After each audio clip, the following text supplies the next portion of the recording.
So what exactly is going on to many of these chip-related PC makers and even chip related making stock? What am I talking about? Let me restart.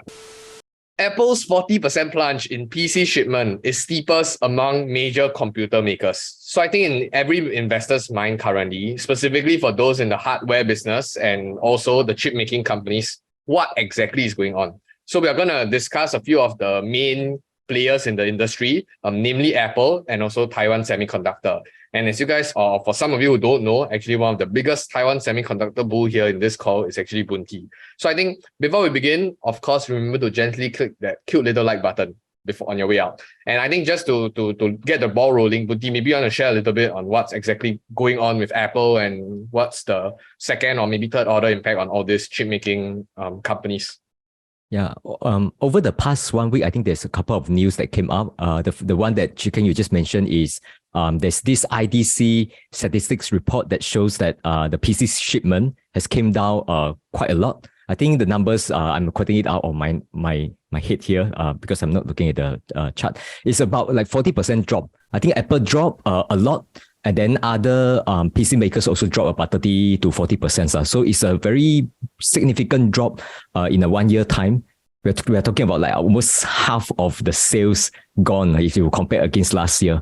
That's one. The other piece of article, it's not really article, is for TSMC, other companies they share their results every quarter. But for TSMC, actually they have this they share their monthly revenue on their website. Like every month. I don't know which day it is, but I think the latest one came out just I think about a few days ago. Shows that in the past 3 months, right, January, February, and March, actually the monthly revenue dropped quite significantly, and it's lower than what the management expected now. So I think now there's this concern about, okay, where are all these demands, right? Demands dropped to such a low level, and then we're talking about like lower than last 2 quarters. And then is it going to continue to drop, or is it going to recover from now on? So that's a question mark that I think as an investor, you will be concerned about now. Yeah. Actually, I think one thing when this news hit the headlines, right, I think it was reported on Bloomberg, right? And then when it hit on 10th April, which is a few days ago, I was quite interested in knowing the market's reaction. But then when I pull out the price chart, it doesn't seem like Apple is affected at all. Like it's just moving in normal price volatility. So it's like, is it the market is really kind of pricing in this kind of drop and we are already expecting this kind of slowdown? I don't think market will put like a very big emphasis on PC, because for Apple, most of their revenues come from iPhone sales. And then the rest, I think services also quite big. But just Mac specifically, which is their PC, right? It's actually quite small. We just put out the numbers just now. It's about like 10% of their total revenue. Yes, it is still 10% is still something, but I mean, it's not like everything. We are not talking about, let's say if iPhone sale drop by 40%, right? That will be a huge drop. Yeah. Hey guys, you know what?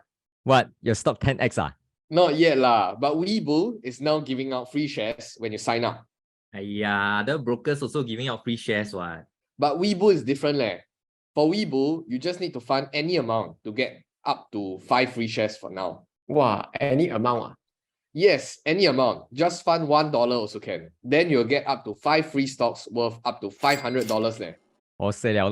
So if you haven't signed up to Webull yet, you can sign up using the link down below. What lah? So would we be worried though in terms of this trend moving forward in terms of hardware products? So now Mac first, right? Because Mac might not be as important. I mean, I don't know lah. I mean, comparatively, maybe it might be foreshadowing of basically consumer confidence or consumer sentiments just falling off the cliff.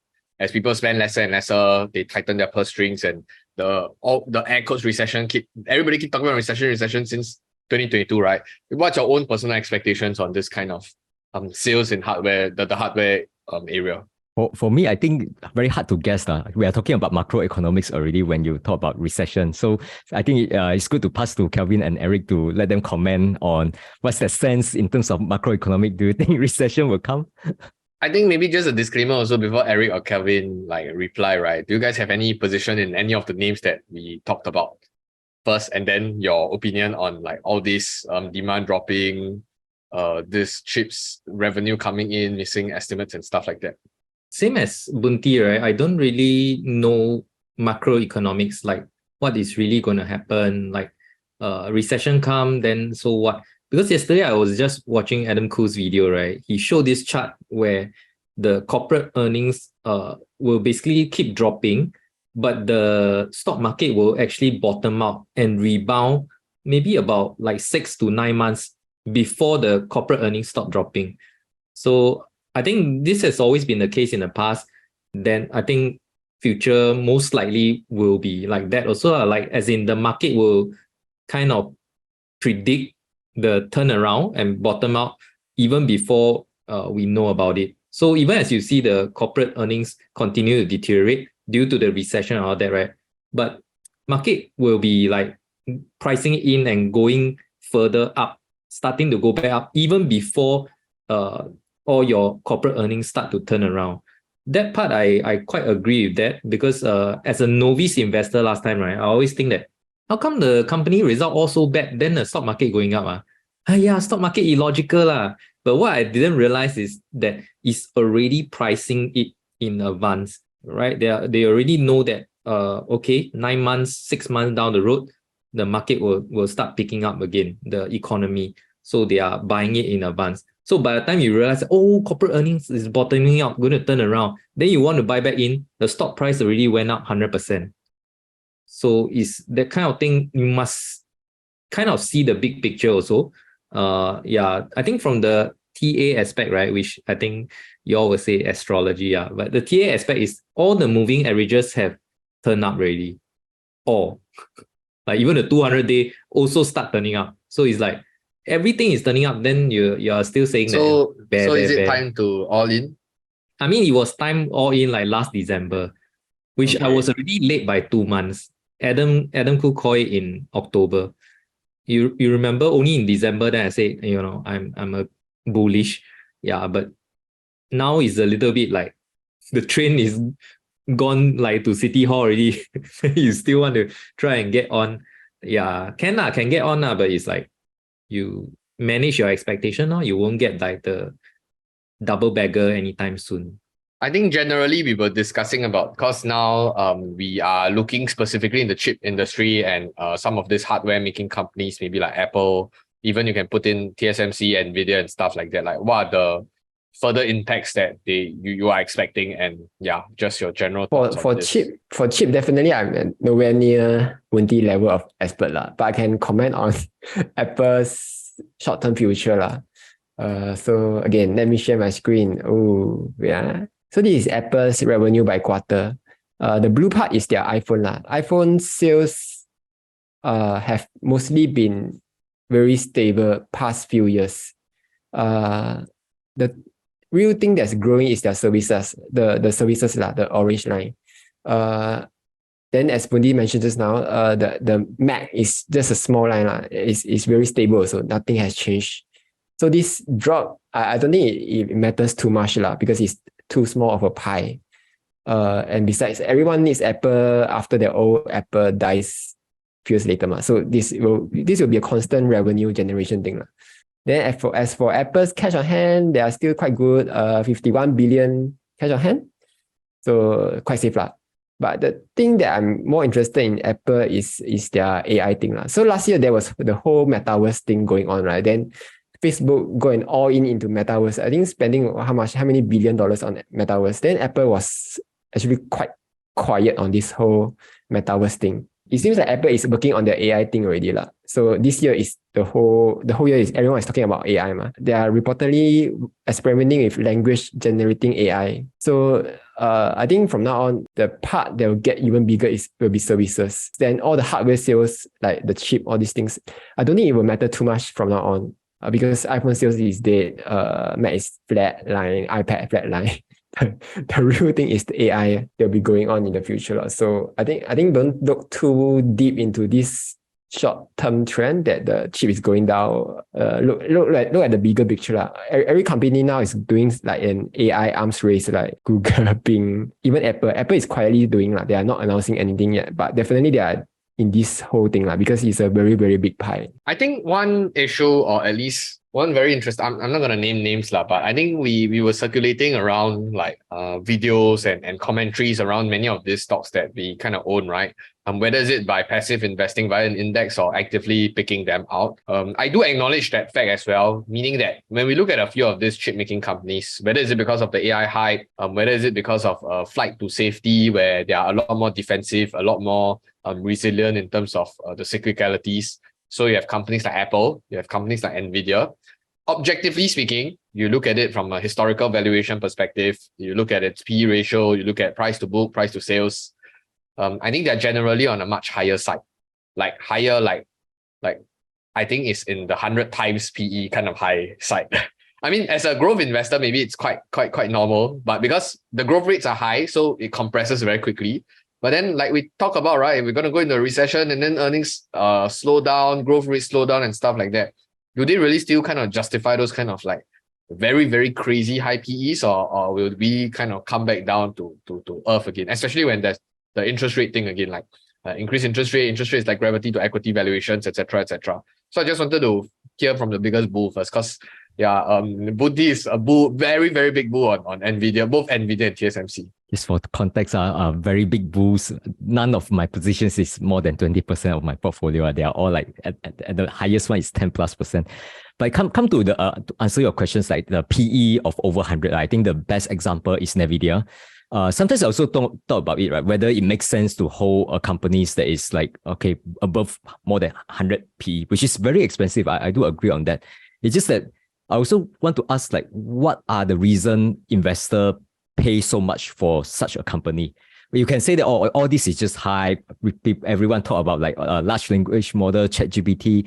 So that's why Nvidia will what nah. This is the explanation that for those who haven't looked into the company in details. At the same time, we need to appreciate like what is this company about, such that they are the one that own almost 100% of the market share for the chip that actually powering all these AI, like large language model, ChatGPT. It's like 90+% is all Nvidia. So I think just to give a very like a brief intro is that Nvidia is a gaming company. In the past, they only sell like GPU chips for people to play games. Okay, other than gamings, right? They don't have much thing. It's just that the chip that is used for gaming is also very good for AI. This one they found out, but it's like a couple of years back now. I forgot how long already. Because all this, they require some parallel processing. So that's why they know that, okay, now our targeting is not just for the gamers. We want to position our product offering to the, many sectors, basically mass market. Okay, so that's how they pivot into this AI. And they pivot this also, the way they approach it is very interesting. They have this platform they call the CUDA platform.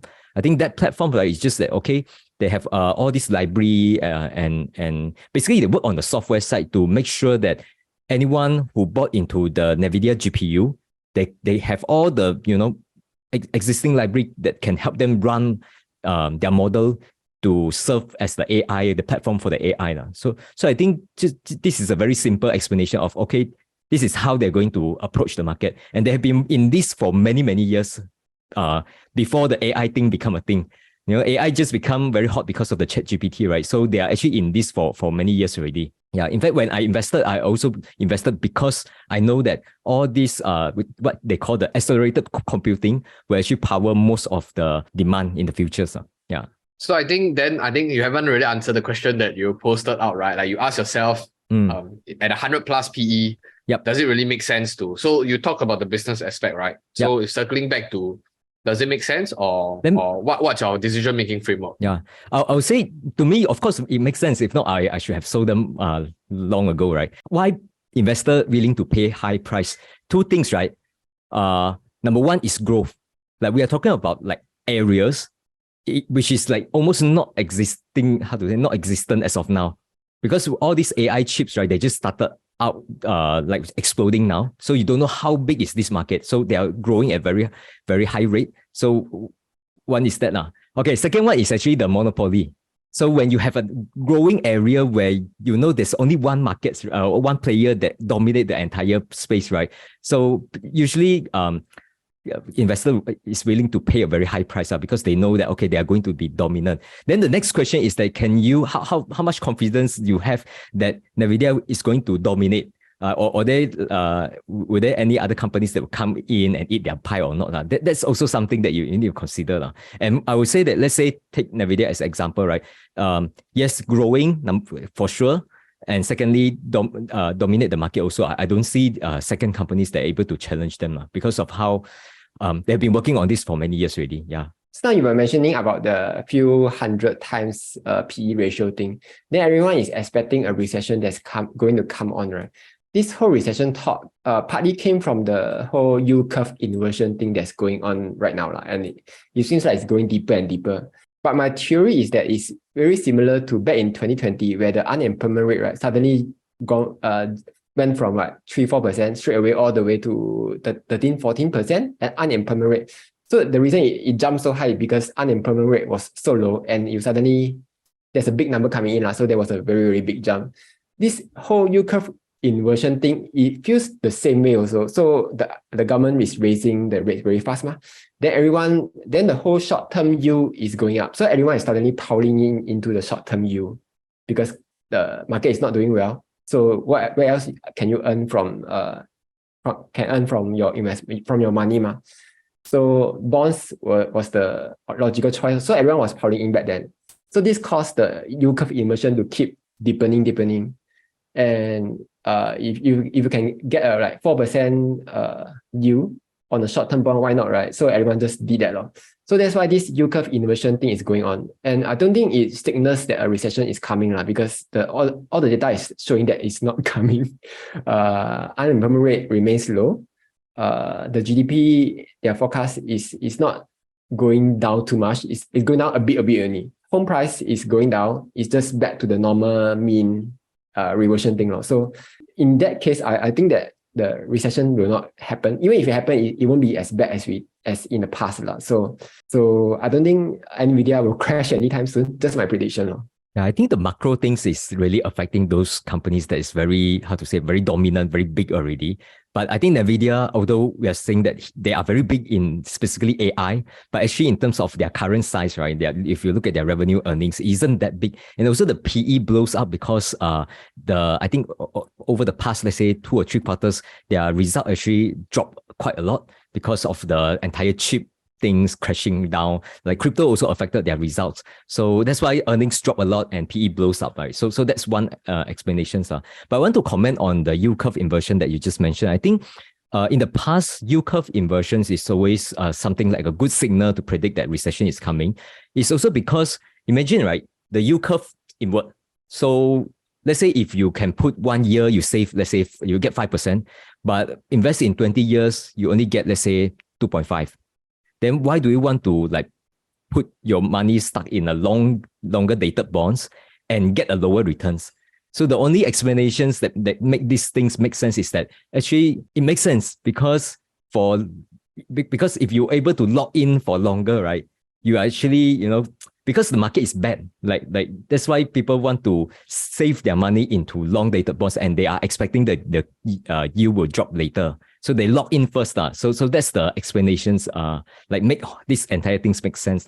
Yeah. So I still think that whenever there's a yield curve inversion, it won't stay very long. It will revert back. It's just that when you revert back, how will it looks like? I would say likely, right, is that something we're going to see a economy that is deteriorating, and then inflation would drop, and then Federal Reserve will cut rate, and then you slowly normalize. I think that's the likely outcome. It's not like, okay, we will stay this then for a very, very long period of time, and then recession just not coming, right? This will be very weird, like if it stay on longer than 1 year. I think I don't really have a lot of comments on the yield curve inversion part. I wanted to circle back to Nvidia because I've been avid bystander. So disclaimer, I'm not an Nvidia shareholder. I don't short them. But I think I'm following the story because it's a very interesting story. So initially it was, it's a pure gaming company and then went to data centers and then now it's doing AI and then all the hype around it. I think not only that, like the entire basket of AI companies actually went, like our background, like essentially went to the moon. I think for some of those smaller AI companies that are easier to move. So then when I really track I mean, it's not very healthy to keep looking at stock prices, right? Like stock charts, but it kind of explains some sort of story or some sort of narrative behind it. So back then, I think in October, like just 4 or 5 months back, in 2022, Nvidia was around 100 plus, and then it bumped up by 140 plus percent, like just recently, within a short span of 4 to 5 months. So then, when we circle back to what Bunti said, right, we talked about their monopolistic dominance in the space, the chip making space, and there is no other companies that come close to them. I don't think it's a short term thing, right? Like it didn't suddenly become air quotes monopoly. They were there, and business is functioning as proper. Yes, a few of their quarterly report, the revenue is coming down, the income is down by 50%, if I'm not wrong. I think that was just a general number. So that's why the PE inflated, like 75, they inflate to 150 because it's just normal math, minus, like cut half, then it times 2 lah. So then when I look at this whole process, like what exactly has changed in the story? Like within a 4 or 5 months period, suddenly Nvidia is priced up again when it was initially priced quite high and then it came down like I don't know how many percent it came down, and then it priced back up again. So what was this change in narrative though that I didn't really catch, and how they tried to move the share price itself? ChatGPT lah. ChatGPT just whole came out end of last year, right? So right. after it came out, like, and then people see that okay, these things is like okay, It's interesting. a game changer. Yeah, at first it's like okay, interesting. I can chat with the thing, and then later they found like oh, okay, actually this thing will flow to many places.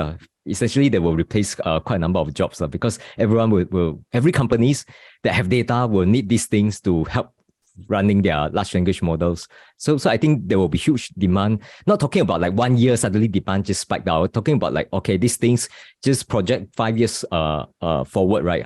In terms of what's their sales for data center chip and so on, is going to be very healthy, right? They're going to grow very big. Yeah. Just want to ask a question, right? Don't know whether recently you guys have used any of this applications online, because recently I was doing some editing on my Teachable, the portal thing, and then I was using Canva, I was using Later for the posting, right, to social media. I realized all of these applications, right, they all have integrated the ChatGPT AI kind of thing. Like you want to generate a sales page, just key in a few words, roughly what this page is about, to generate your whole thing. Then I was using Canva just now, right? Like by mistake, I just key in something. I wanted to make a thumbnail, right? Just want to make a picture thumbnail. So I key in like, I want a picture thumbnail for an ebook. Then the thing I generated, it generated an ebook out. It generated a whole ebook. Then I was like, what? I just wanted a thumbnail, but I think it was because not very clear. Then they misunderstood me, thought I wanted an ebook. So they generated a whole ebook, periodicity and all those things. Then I was like, wow, very impressive. But I scroll through the thing, not much substance. So still got room to grow. But I do think that this wave, right, is unlike any of the previous waves that I've seen. Like the previous wave, they all like tout all their AI lah, this and that lah. I don't see much adoption by the market. But this time round, right, when ChatGPT came out, a lot of things started to jump on the bandwagon. A lot. I'm really like, literally all the application that I'm using now, right, like Canva, all this Later, Teachable. I don't know what application you guys are using, but I think 100% of all the application I'm using all have ChatGPT AI capabilities. Correct? You all realize that? Yeah. So I think this will be huge for Nvidia. Yeah. Even video editing is already there already. Like those that use AI, right? For example, like when we record our video and then you want to like take out all the those part, right? I think for those that have AI built in, just one click button, then it's all gone automatically. So we are not talking about coming, it's already here. It's just that maybe the application that you are using don't have this function, then that's your problem. It's not like there's no such offering in the market. Yeah, it's truly, this is like a tsunami wave. Yeah. So, right, Eric, you actually see this as a very big game changer, right?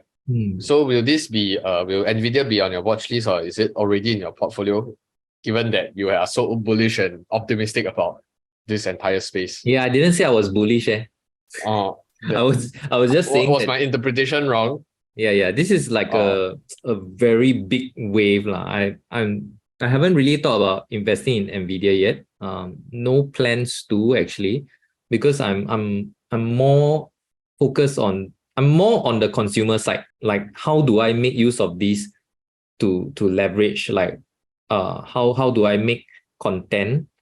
Like, if I never have to make another content, right? I just type in words. Like, I just want to make a post about, I don't know, good student result or whatnot. I just type it in, then they will just AI generate out a post for me, then schedule it for me also lah. So everything ask the person to do for me, the AI. Then yeah, I can see where this will be super useful. Yeah, for my business lah. I don't know about like investing in it, because to be honest, I think if everyone is jumping on the bandwagon, right? If it is a good business, right, there will be a lot of copycats. There will be a lot of people wanting to come in and then push the margin lower. And worse, if the government get involved, right, then they will like state sponsor, certain countries. Then too competitive lah. I don't know. Actually, I'm for the AI thing. I don't really care about the investment part lah. If I want, I'll go for ETF lah, and not just specific stock like Nvidia. But for the AI thing, as a programmer, I'm more worried about this whole. So there's about like in Japan, right? There's one island called the Rabbit Island, right? So Rabbit Island, because the rabbit go and make love lah. Then they suddenly go and overpopulate the whole island with rabbit lah. So they call it this invasive species lah. This AI thing is actually very similar to this invasive species. And who are they trying to invade? is basically us lah. They are trying to replace. It's not an intention lah. It's just what AI does best lah. They are trying to replace a lot of things that we are trying to do. And if going out of control, right? I think you actually do more harm than good lah. Right now, if I look at pictures online, right? Like Bunti always show me those Jobu girls. Then he ask me, is this real or not? I can't even tell if it's real already. Like, that's how good AI is right now. How come Bunti only show you those pictures? He never even show us. What, you're two having a private chat? Only Kelvin is mature enough. Yes. Yeah, so... What deal with Eric also matured enough, what? No. This one, Bunti knows. Only Chiking is mature enough. Yeah, so anyway, first is the image. Then in the future, there'll be books, videos, movies, all generated by AI already. And I think if they don't control this well enough, then I think it will do more harm than good, like I say. Yeah, that's what I want to say. I think this whole ChatGPT discussion, we briefly did discuss about it the other time when it was kind of trending, right? But then we kind of realized that over time, right, more and more people are adopting it, more and more people are talking about it. I think even recently, the dean of my school, they essentially sent an email out to kind of talk to students about like the guidelines, what to use on ChatGPT and like the pros and cons and stuff lah. But it's a pretty long, lengthy email. I'm not too sure how many students actually read it. But long story short, I think it's not really a passing fad in this case. It does seem like there's long-term implications and ways people are trying to integrate it into their own lifestyle, their own businesses and stuff like that. So, but I do agree with Kelvin. It becomes a very philosophical discussion, right? Like when you introduce AI into the discussion, and then what exactly is the value of human beings, and if they can replace Eric, next time you don't even need to be running the business. You can have multiple ChatGPTs, and then if all of them are cloning each other, like your competitors are doing the same thing, then what exactly is the differentiation factor? I don't know. I'm just saying, like, just tossing out ideas. So if you guys are interested in this sort of discussion, maybe you can prepare beforehand. If you guys are interested, just leave a comment section down below. Then maybe you can go craft some sort of maybe a mini debate between, like a 2-on-2 mini debate to take on either sides. So if you guys are interested, remember to smash the like button and also write it down in the comments. But if not, I don't necessarily think that we gave a buy or sell call on Nvidia, on Apple, or whatever. You guys make your own decision. But basic rule of thumb, try not to kind of chase like when it's hyping up lah. Maybe when it's coming down again and you think that you evaluate it's a good business and you want to do your own fundamental analysis, technical analysis, whatever, might be a good time to kind of just wait and see. But if not, if you guys want to invest in Nvidia in the long term, I think go ahead. Nobody's stopping you. So hope you guys enjoyed the discussion, and we'll see you in the next video. Goodbye.